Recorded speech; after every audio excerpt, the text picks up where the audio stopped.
Hello. Good Yeah, evening, and welcome, ladies and gentlemen, to our last session of National Cybersecurity Awareness Month. Today's topic of discussion is on authentication. We have our panelists, Mr. Ajit Hathi, CEO Pure ID, Mr. Nilesh Dande, CEO and co-founder of 42 Labs, Mr. Kulodh Vijayarangam, CEO of NAP ID, Professor Gaurav Vashne, IIT Jammu, and our moderator, Mr. Amit Sachan, Technology Head Securely Share. We welcome you, panelists. Over to you, Amit. thanks, Shakti. Thanks everyone for giving this opportunity for me. Let me set the context for the session by starting a question with Mr. Gaurav about what is authentication. Is it actually required inside a trusted network? And if yes, then why?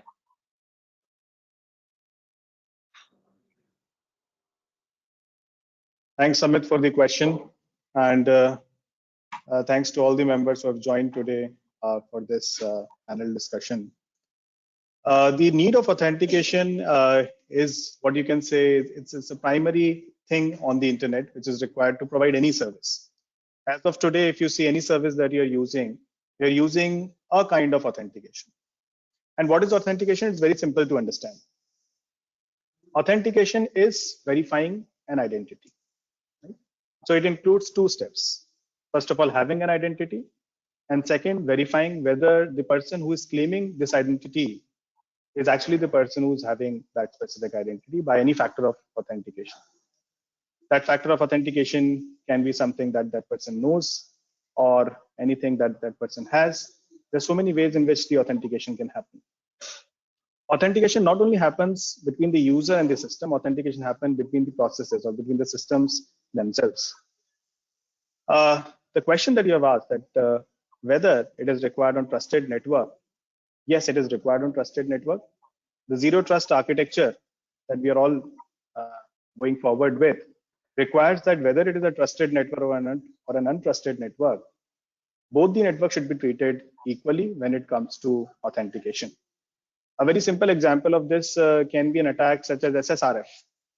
So if you see SSRF kind of attacks, what we rely on is that because there is an access from the web server to an internal system, there is no need for authentication, because we already know that the person who is having administrator access is internally to the system, and then they don't need any authentication to access the database resources.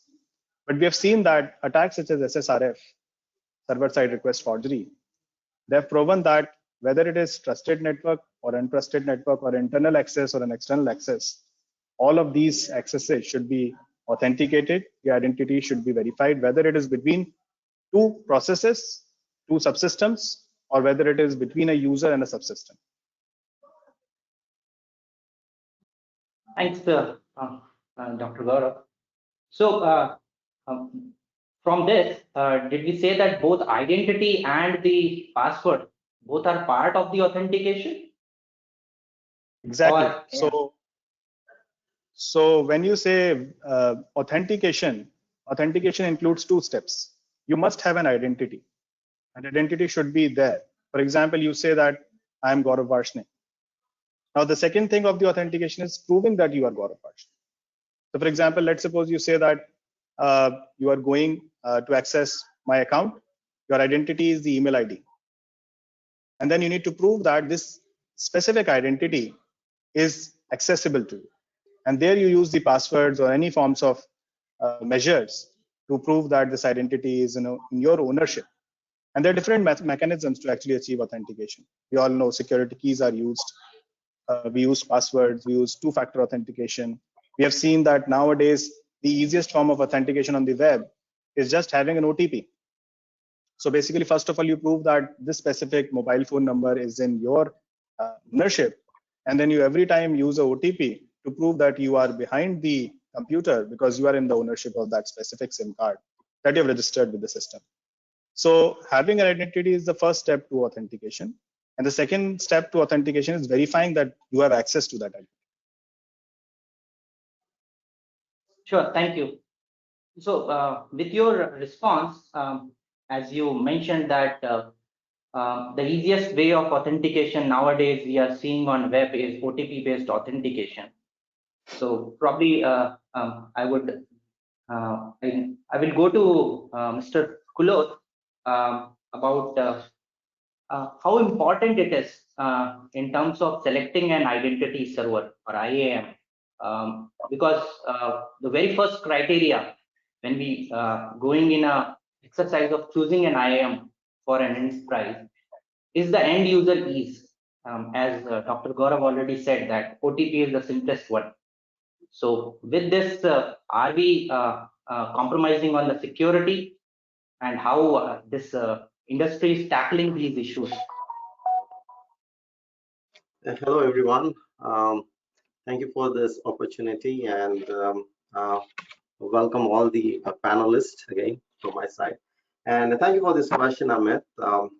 See, identity access management, it's an extended version of authentication. So authentication is all about giving an access to a particular application. IAM is about what kind of access you are giving to, the particular user, and what level of access you are giving to that particular users. And we are talking about, in your question itself, is said to ease the end users. No, I would say IAM gives ease to both end users as well as to the administrators, because it's a single point. End users, it's just like a single sign-on, like one credentials for all the applications. And for the administrators, the IT people, they can handle, they can focus the security on one area. Does it really comes with an less security because using an IAM it comes? Are we compromising on a security? I would strongly say no, because IAM is actually a layer of cyber security for an application. Because say without an IAM, say there are two threat actors. One is an external threat actors, like somebody steal your credentials and use your credentials and get inside the application. And second is an inside actor, right? Inside threat actor. Say for an example, without IAM, somebody gets the outsider gets your user ID and password, he logs in, he will be able to do everything inside the application. But in that case, say if there is an IAM layer is there, he got your user ID and password, but the IAM layer has set of policies and procedures written over it. Even though you have a user ID and password, this IAM is protecting you accessing to that particular application, because your user ID doesn't have an access to it. But unfortunately, we need to be more confident on maintaining the IAM. Otherwise, say for an example, you need to have so much of automated process. In case of somebody goes out of your application, you need to, because human errors is always there. If you forget to move him out of this application, right, he'll be able to misuse it. His user credentials will always be there. The security has to be added in the IAM layer to make sure that the whole authentication is taken place. Authentication is two things. One is I want to allow the genuine users, I want to filter the fraud outside, right? This is just a security measure, and making sure you are in a single point on the security where the IT people, the security, cyber security admins can focus. There is no flaw available in the IAM, right? And by keeping the policies updated and speaking with the business team, just IT people might not know whether you need an access for this particular application, right? Speaking with the IT team, give the right access, updating your system, because your application will keep on go various levels, right? You keep on updating your applications. So by giving updates to your IAM policy, you'll be able to make the security properly. Thank you. So when you are mentioning about the policies specific to an application, apart from proving the identity ownership inside IAM, is it additional layer of authentication what IAM generally enforces? In that case, the ease of use factor is somehow compromised. how that is being handled in the policies term. No, that's what I mean. It's not getting. I would not say that is completely getting compromised. I am giving what kind of access this particular user is needed. Like I have a group, I put the policies over there. I assign you on that particular group. If you are a threat actor, somewhere you got my user ID and password, you know, in it been compromised, right? You are not getting access to all the applications, even though it's a single sign-on. Your user ID, password, using that user ID, same user ID and password, you can go to all the applications, but you are not allowed to see certain data which you are not eligible to. Okay. So that policy setup has to be, you know, properly done. The assigning of the policy, assigning of the users, that has to be, you know, properly maintained in a regular basis. Okay. So if I got it right, then the policies need to be regularly updated to ensure the proper security and ensure the ease of use for the end user as well. Exactly. Thank you.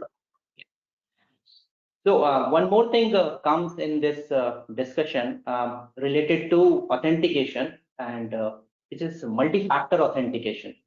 So I would like to ask this question to Mr. Nilesh, that even though multi-factor authentication is there from many years in the industry, but it's not a norm in most of the organization. So can we talk about some challenges what organizations are facing to roll it out to make it a norm, and how can an organization works towards that to mitigate it out? Amazing question, Amit. And thank you so much for the opportunity, and really feel privileged to be a lead member of this panelist that is there.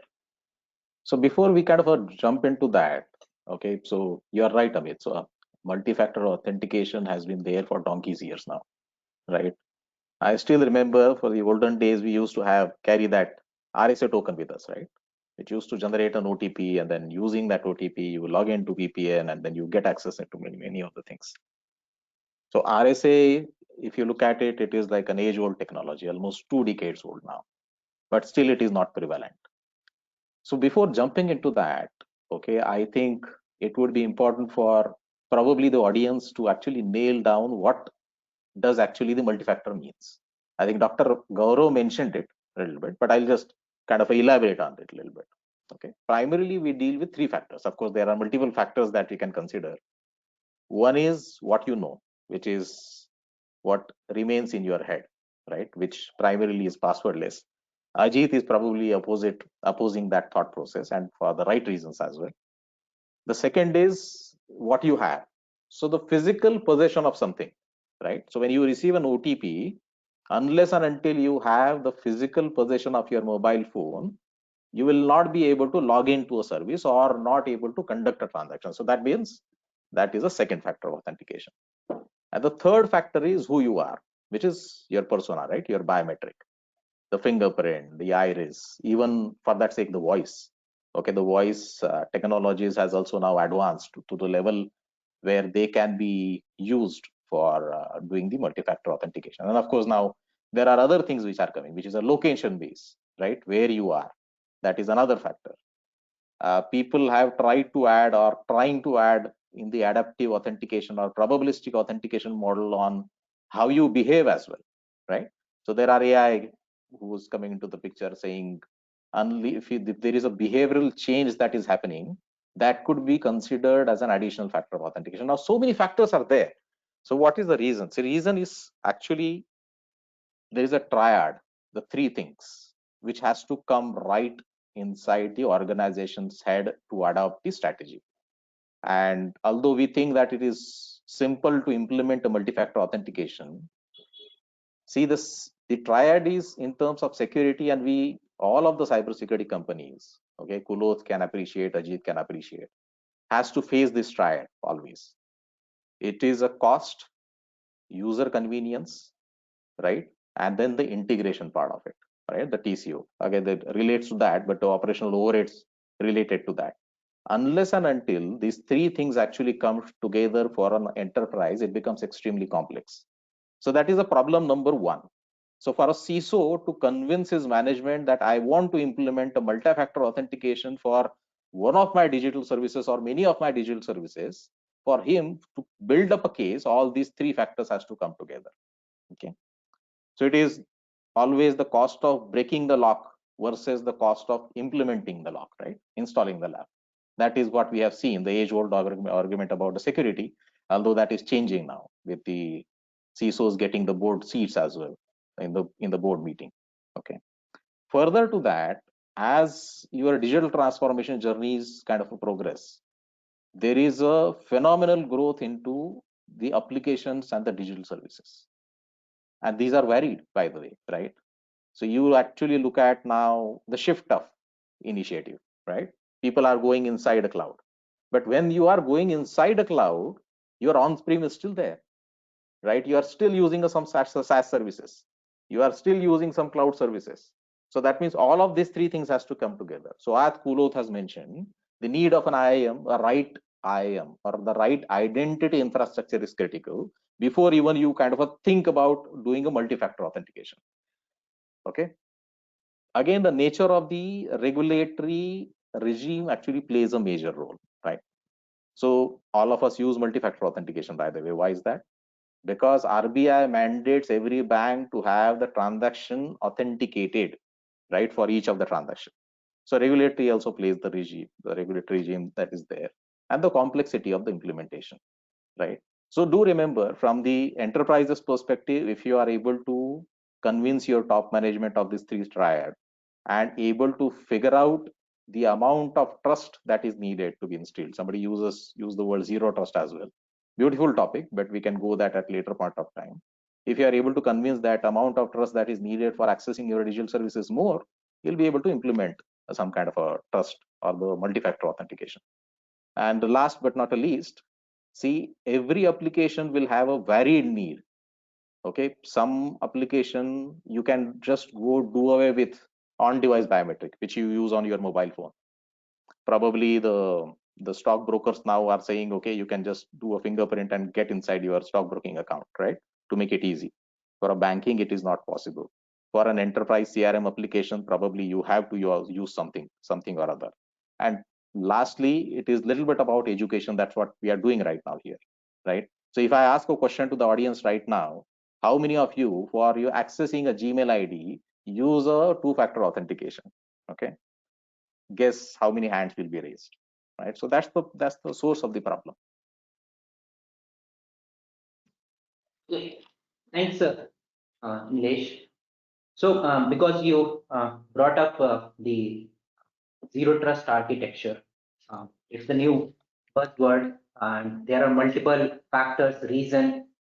So I would like to go to Mr. Ajit to throw some light what it is and what are the factors behind people are moving or organizations are moving towards this uh, zero trust architecture.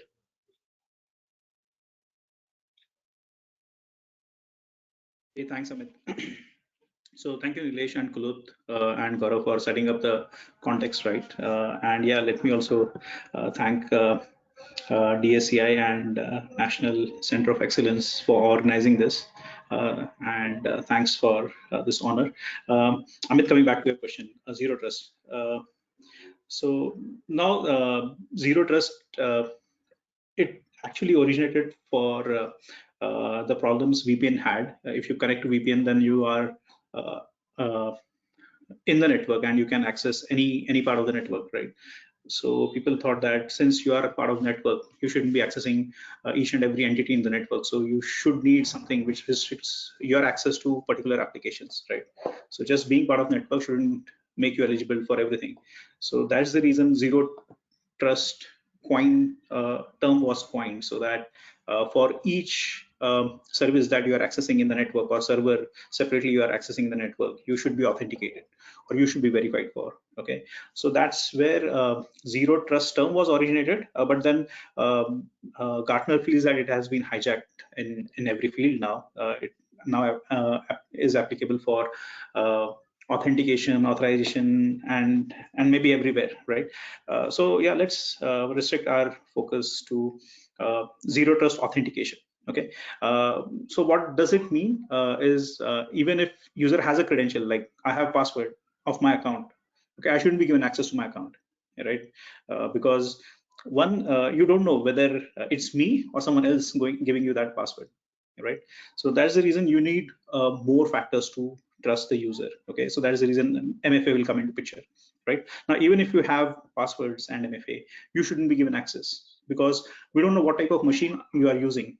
If you are using, if you are trying to access uh, critical infrastructure or cloud pass or ISS of my enterprise, right? If you are accessing that from your personal machine or an infected machine, right? And if you connect to our servers, then infection may travel through your machine to our cloud or to our infrastructure, right? So your machine has to be trusted. Okay, it has to be an authorized machine, plus it should have optimum health level, and only then you should be given access, okay, or complete access, right?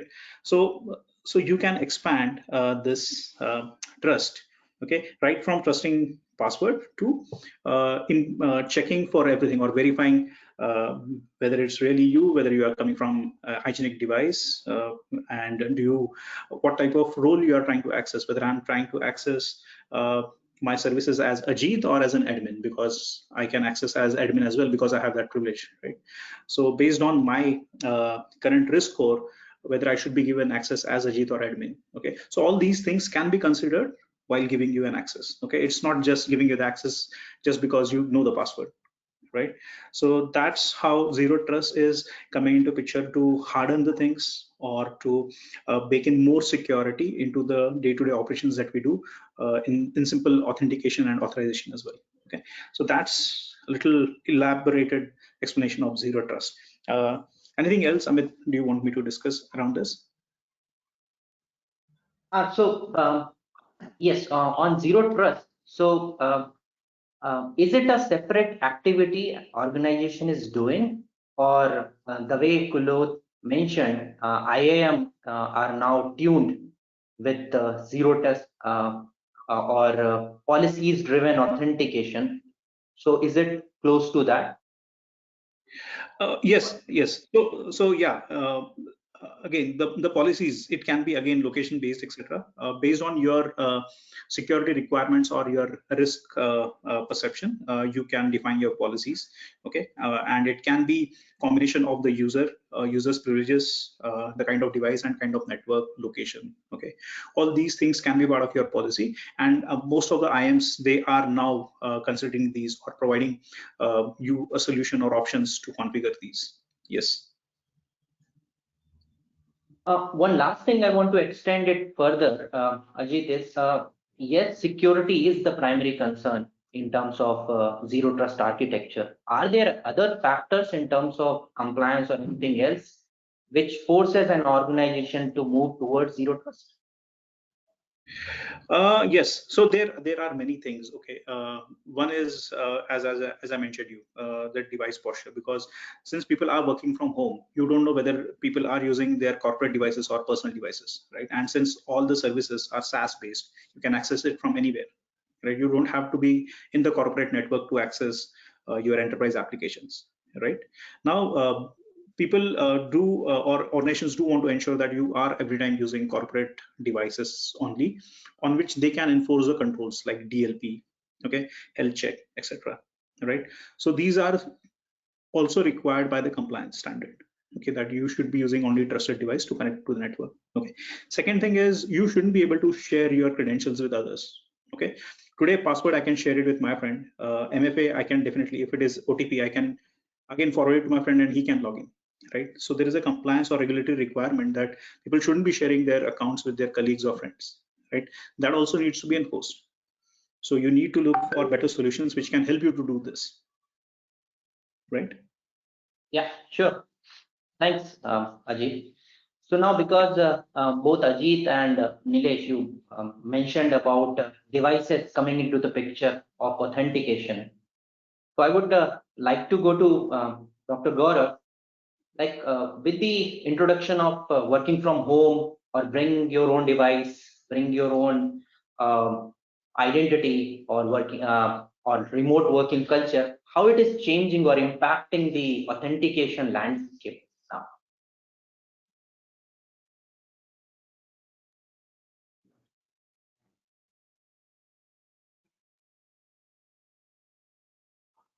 Amit, that question was for? That was for Dr. Gaurav. Gaurav. Sorry, Gaurav, we are not able to hear you. I think Dr. Gaurav, you're on mute.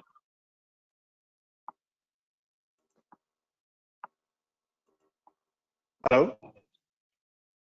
Yeah, we can hear you now. Hello? Hello? So if you try to complete the authentication escape, it's basically built up trust, right? So you use this trust every time in a specific step for authentication. For example, that you are actually using password, actually using the trust, that you are actually using a security key to increase the trust. You increase the trust by using multiple factors, right? You are breaking up. Maybe. Let me close my. Sure, please. Yeah, can you hear me? Yeah, much better. So every you actually to use specific factor, you're trying to actually increase in the total system. And when you think that we are actually interested in a zero, we are actually saying that the actually set up, it is being misused because the specific trust is being misused. Now you are actually interested in having a zero trust architecture. So every time you try to access a specific service, the trust remains equal. Like if you are accessing that specific service to the internal systems or external systems, the trust should remain actually equal. So we are trying to increase the trust from factors. Now the question comes that whether the brain device or bring the identity or work from home, all these things acting authentication. So this question is very simple. Because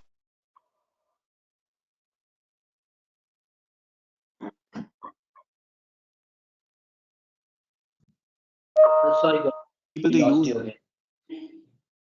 the device,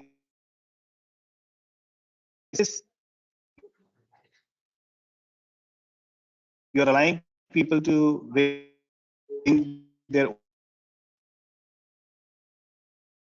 own Sorry to interrupt devices you, to the Gaurav. You are again corporate breaking up. network. You're actually decreasing the.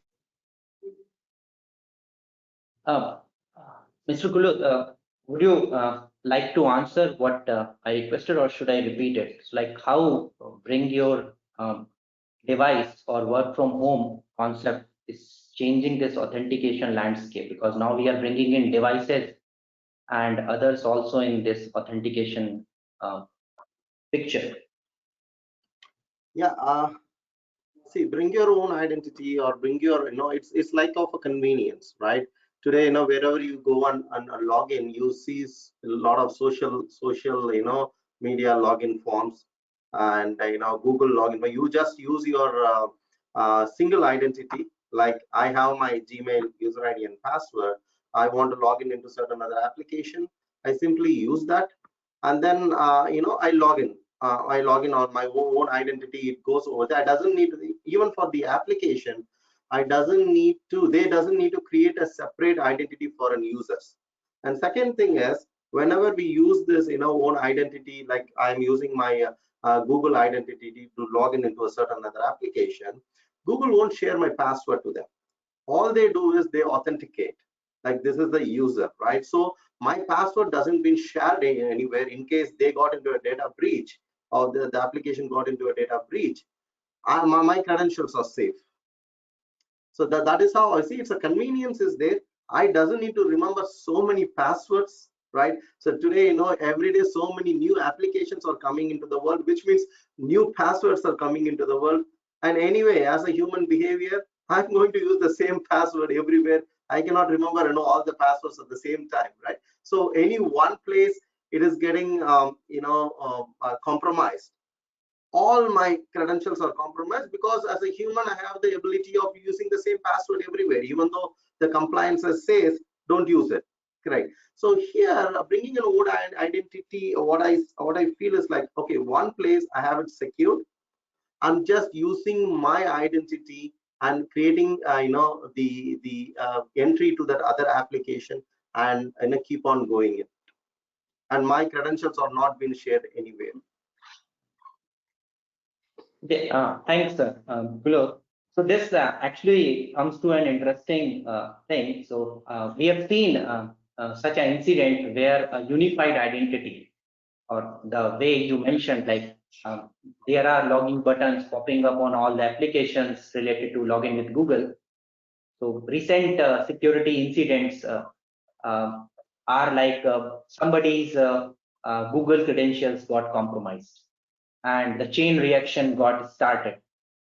So how this unified identity concept is actually bringing in, so it's agreed that it's coming up with a ease, but it comes with a risk. So can you also talk about a bit more on that, right? Yes, What all? yes. So in fact, see, we are, for an authentication, we are depending on only one thing, which is the credentials, right? So we see, today the technology has no clue whose finger is typing the credentials, which Ajit was mentioning, right? So it's like, as long as for our application, it will say, okay, for this user ID, this password comes, it will let you in. There's no clue. Account takeover or a single identity, even if it's a multiple identity, it's just your credentials are being compromised, and the technology could not stop you because it has no ability to find out who exactly is using the credentials. That is where this zero trust is taking a lot of leap to even I'm not just going to dependent on the credentials because I do not know who is using on it, right?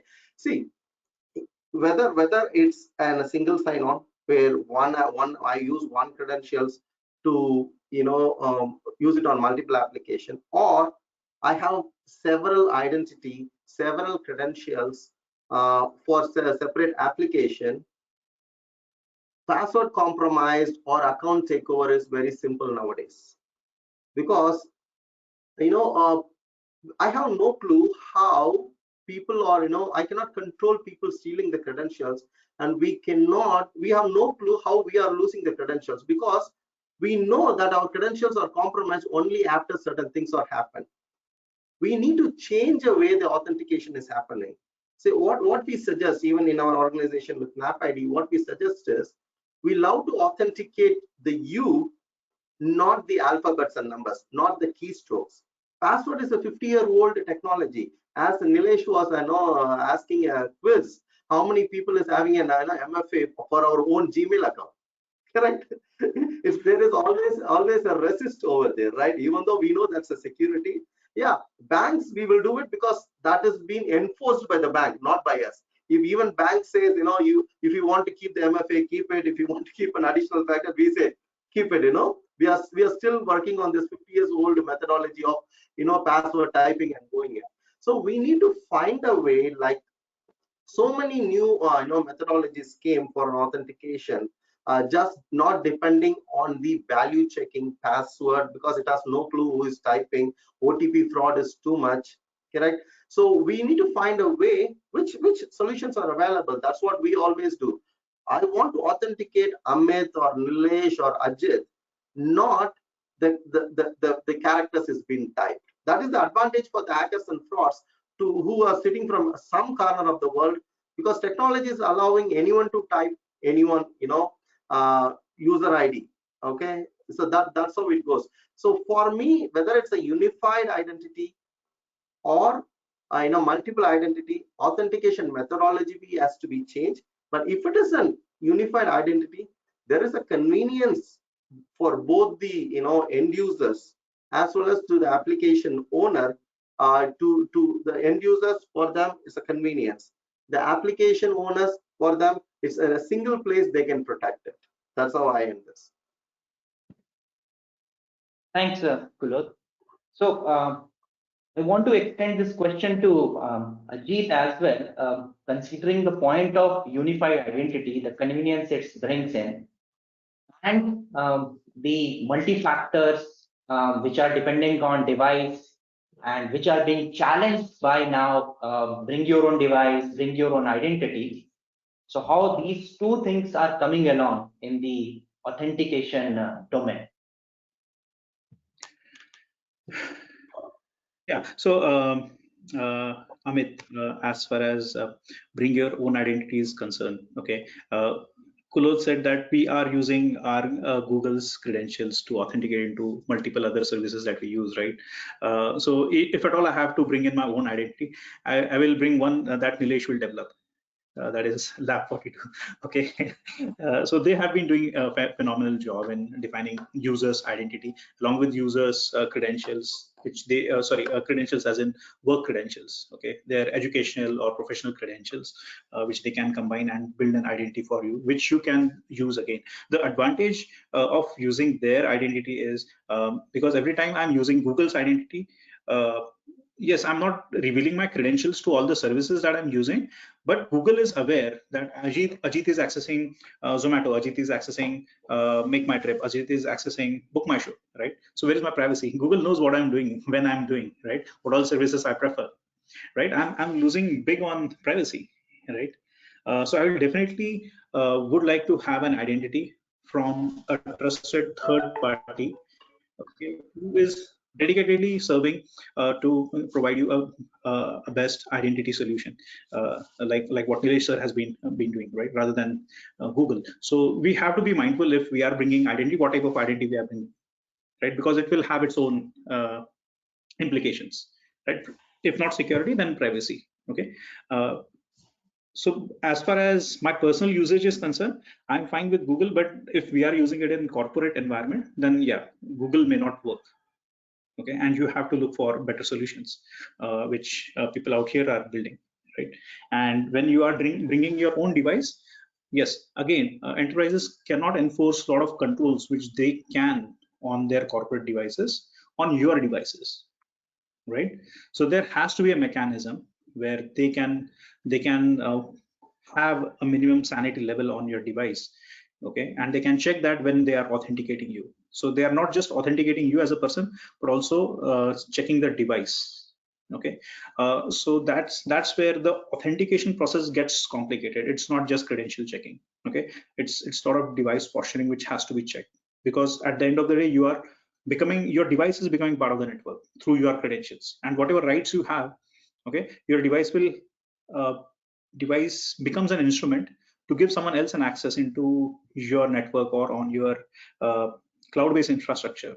Okay, the same rights to execute whatever someone can do from your device.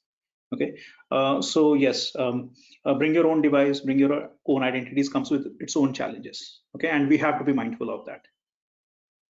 Okay, thanks, Ajit. So, so Nilesh, you mentioned about passwordless authentication. So, does it mean we are putting human aside? Somebody else remember password for me in multi-factor authentication concept? Can you elaborate on it? Yeah.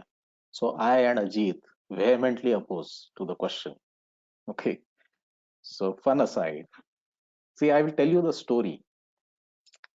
Okay. So I think last week, I've been in discussion, fierce discussion with the CISO of a very large bank. I won't name that right now. And the funny thing is, he said my 95% of the attacks are not technology attacks. I was just tom-tomming about saying my technologies. Am I to improve? We use cryptography and we use that. Saying, boss, this is not my problem. See, my problem is 95% of my attacks, even more, okay, are social engineering attacks, where a user willingly gives away all of the credentials, including the OTP. What do you do? Willingly, right? So I'm calling from this bank. So anyway, so there is a different solutions to that. But the important point is what the user cannot see, cannot be shared, right? So which is the most important thing which the passwordless authentication brings into the picture. What you do not have, how would you share that? Okay. Now from the human element perspective, there is another thing. So there was another argument I was having with one other gentleman, okay, again, a public sector undertaking. And we were actually in fighting mode, battle mode, saying I was in the battle mode saying I have a world's finest technology, which is quantum safe and all that. And, okay, show me how. So he said, okay, as he said, okay, I said, okay, I'm going to put something on your phone. Okay, and unless you have your phone, which is a second factor authentication, you will not be able to transact. He said, okay, what if somebody steals my phone? Okay, then I said that, boss, you have a biometric and the pattern which is out there by which you can protect your phone, right? He said, what if my kid gets hand of that pattern and he changes that? Then I said, that, boss, then in my application I can put some pin. Then he said that, okay, what if somebody steals my pin? Okay, so then I said, only the God can be your savior, right, in this case. Okay, so but the fun side aside, the important point is the problem with the today's world is, see, identity, as I think doctor has mentioned earlier, has two parts, right? One is the public identifier, which we call as a identity. Okay, and mind you, once you think about it, that your public identifier is your identity. Public part is important. And then how do you prove yourself to the world? Okay, it is your password, right? Saying, okay, this is my Gmail ID. And so typically all of your public identifiers are public because of the way it is, right? Your Gmail ID is public. The user IDs typically are known, right? In the organization, AD IDs are known to everybody, right? So that means what the attacker has to steal, he just have to steal your password. Okay. And then on the password, just like we did a lot of research on how to securely store our password, attackers have also done a lot of research, including the dictionary attacks and brute force attacks and tons of things, right? So if I know probably your, if I do a research on your social account right now, Amit, including your Facebook, LinkedIn, figure out your kid's name, school, date of birth, the chances of me having your password increases by 50% today. Okay, so important to think about what are the alternatives that are there. Okay, like I think Ajit is building, we are building some things. FIDO Alliance is trying to attack that.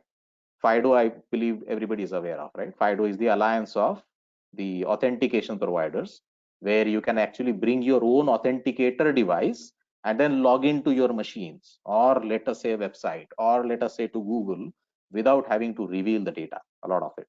Okay, so human element will always be there, because unless and until there is a physical to digital convergence, by password what we do, we actually do physical to digital conversions, saying I have the password and hence it is me. Similar to that, you can say that, okay, I have the phone, hence it is me.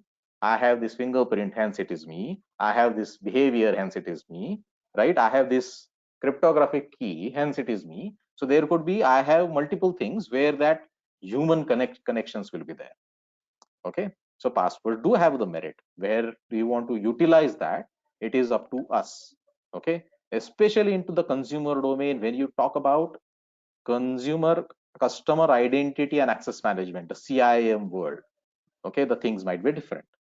When you talk about the enterprise world, when you actually talk about traditional identity and access management for employees, where the controls has to be stringent, probably enterprises actually can look at the solutions of passwordless. Okay, going increasing convenience and at the same time increasing the security posture as well, right? So that is what we need to figure out on what to use where. Multi-factor, a passwordless authentication, a single identity, a unified identity, a federated identity like the Google provides, or even a self-sovereign identities that are coming into the picture right now, right? Where the identity is controlled by the end user. So sorry for the long answer, but I think passwordless is pretty close to our heart. So that's why it is coming out. Thanks for the response, Nilesh. Dr. Gaurav, if you are able to hear, I think we are ending to the. So, Nilesh mentioned about social engineering attack, where most of your information or your passwords, your information is already there. So, as a closing remark, can you mention some approach or techniques or help our attendees to take a caution uh, to avoid being a victim of social engineering attack? Yeah, sure. So can you hear me first of all? Yeah, Gaurav, we can hear you. Great. So I think it ended well with Mr. Nilesh. So he said a very good thing. He said that you need to identify what kind of authentication measure you want to use in a specific environment. And this is very true. So you cannot apply, there cannot be a single solution to all the authentication problems. There has to be a specific authentication solution to specific environment, specific authentication problem. Second thing is that whatever you are actually solving, you're solving a problem of trust. So you're trying to increase the trust in the system by adding multiple factors. So whenever you go with bring your own device, bring your own identity, when you're actually saying that bring your own device, you're actually decreasing the trust. So whenever you're decreasing the trust, you have to increase the factor. This is a very simple understanding. You decrease the trust, you increase the multiple factor. Whatever factor you want to choose, you can choose it, but you have to increase it because the trust is decreased. Similarly, you have said work from home. So when you say work from home, again, the trust is decreased. The specific device is present at home. There can be possibilities that someone can install keyloggers. A malicious insider can do that. The trust is getting decreased. You need to actually think of what can increase the trust, which was available in the corporate network when the employee was working from there. So it is a very simple relationship: trust versus factors. So more trust is required, more factors have to be added. But again, what Mr. Nilesh said, that specific authentication scenario will have specific authentication factors, and it has to be very true going forward as well. Now, with respect to social engineering, definitely a good point is that whenever the user knows what credentials have to be used, they can pass it on. And the answer is that if they don't know it, they cannot actually give it to the hackers or attackers. The second important thing that has to be looked at is that the authentication should not be implicit. For example, if you're saying that the authentication factors are stored in hardware, or that the authentication factors are automated, so that you walk in and the PC opens up, you walk in, the website opens up, there is a Bluetooth watch you're wearing, and you go near to that specific, say, car, and the car gate opens up. Now, these are very good solutions for authentication, but they are not the right solutions because they are implicit in nature. Authentication cannot be implicit. It has to be an explicit way to authenticate that you are the person who is going to use the service. So in passwordless authentication, an important factor of how you make sure that the authentication is not implicit, it's an explicit authentication, has to be looked at to actually make sure that it is usable as well. And at the same time, it does not provide an easy way for hackers to get access to the systems. Thanks for your response, Gaurav. Shrishti, I'm not able to see any questions on the Yeah, panel. Amit, I don't think there are any questions. So audience, in case you have any queries, any questions, please feel free to post your queries in the questions box. Yeah, Amit, meanwhile, I just wanted to discuss a little more on the social engineering attacks. Sure. Yeah, so it's not the user who is attacked, but if we understand, all the authentication system has one big primary flaw. That is, admin has a control. Admin can reset your credentials. Admin can reset your keys. Admin can reset your MFA seeds, right? So admin has a control, and many times we are seeing the attacks are happening on the administrator side, where someone calls to admin and says that I'm your CEO and you have to change my you have to reset my credentials, or you have to enroll my new phone or my new FIDO key, right? And allow me to access because I'm stuck, right? So social engineering attacks are not only happening on the users, but also on the admins who are controlling the IAM solutions, right? So again, we have very thoughtful of implementing good authentication solution which take care of these attacks, right? Um, And as Gaurav said that authentication cannot be implicit. Yes, so I totally agree with them. So that is the reason we need proof of interaction whenever there is an authentication, right? That user has willingly given the credentials and not by mistake or by force. Like a very prevalent example, the FIDO's push notification. If someone else is initiating authentication on behalf of you, you just get a push notification, right? And your muscle memory will go to the approve button all the time. And what if you approve someone else's login? Your account is gone, right? So you cannot build a security system which just relies on your muscle memory, right? Authentication cannot be implicit. I cannot agree more with Gaurav. So yeah, it has to be like very, very tightly controlled. You make it convenient, but not implicit. Thanks, Ajit. I corroborate whatever Gaurav has said. Yeah, so I would like to take one question from the audience. So as Ajit, you rightly mentioned that at the end, admin can do resets. So in this domain, what are the approach or best practices or IAM's recommendations are being followed for an admin privileges to be granted? So yeah, admin should be able to grant the privileges. Admin should be able to either allow you or disallow you, but admin should not be able to reset or recreate your credentials. Right? Thanks. Yeah. One more question, Karan. Can we get one example of passwordless authentication? Nilesh or Ajit? I think Ajit, you should take that. But there are many. So if you do an SSH, okay, there are two ways. Either you can do with password, or you can generate a public-private key pair, register your public key. Now, whenever you want to do an SSH, server will throw a challenge. Okay, it will in a simple language, it will send you a string which you sign using your private key. When you send it back, server can verify it using your public key, right? If it is verified, it knows that you have the corresponding private key and you are given the access. So here you don't have passwords, right? And whatever is going over the wires, even if you sniff it, it's a one-time thing. You cannot replay that, right? So it's a very secure way of authenticating, right? We are not using any passwords here, and you cannot guess even if you do my profiling, social profiling, if you know my family, my name, my parents' name, my dog's name, still you cannot do because I am using altogether a totally different mechanism, right?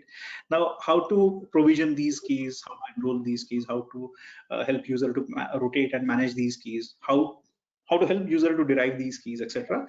There are many ways of doing that, right? And there are many solutions around it. Okay? Sorry. So Fido has a way of giving all those keys in a dongle or on your phone, right? So there are many solutions around that, but this is one very, very reliable way of doing authentication. Biometrics are there, and as again Nilesh mentioned, behavioral analysis, right? Those are other ways. What we have been using is authentication by reference. Hey, Google knows me, so you should trust me, right? So that is authentication by reference. Okay, so that is also there. If your company authenticates you to one application, you can use that trust to log in into other applications, like what you use in single sign-on, right? So that is again a passwordless kind of authentication. Okay, so yeah, there are these examples. In fact, Amit, quickly to answer to that, we are in AppID also we are providing a passwordless, authentication just with the user ID. You just need to type the user ID. The user ID will be available only for you, even for that moment when you want to log in. So we actually lock the login form, we lock the credentials, and we make your login form available only for your user ID and give the control to your authenticator app. So that way I authenticate you instead of what you type. So today, anyone can open any application, try to brute force. It's open, right? And what we have done is like we locked your login form. The login form is useless, correct? And only for you to use your user ID, the login form enables. So I doesn't need an extra factor because already the first factor, the zero factor, is already been informed to the application that I'm the one going on. So that is the another way we are doing in a passwordless mode. Okay. Thanks, Kulot, for your response. Thanks all. I think we had a nice interactive session. Over to you, Srishti. Thank you so much, Amit, for driving the session so smoothly. And I would also like to thank my dear speakers for joining the session today and sharing the insights with the audience. I hope audience must have enjoyed the session. With this, we come to an end of today's session. Looking forward to see you again. Goodbye and have a lovely evening. Thank you. Bye bye. Thank you all. Thank you. Nilesh, always great to interact with you. Thank you. Bye, Yeah. Amit. Bye, Bye Kulot. bye. Thank you. Bye, I Gaurav. hope. Thank you, Srishti. Bye bye. Take care.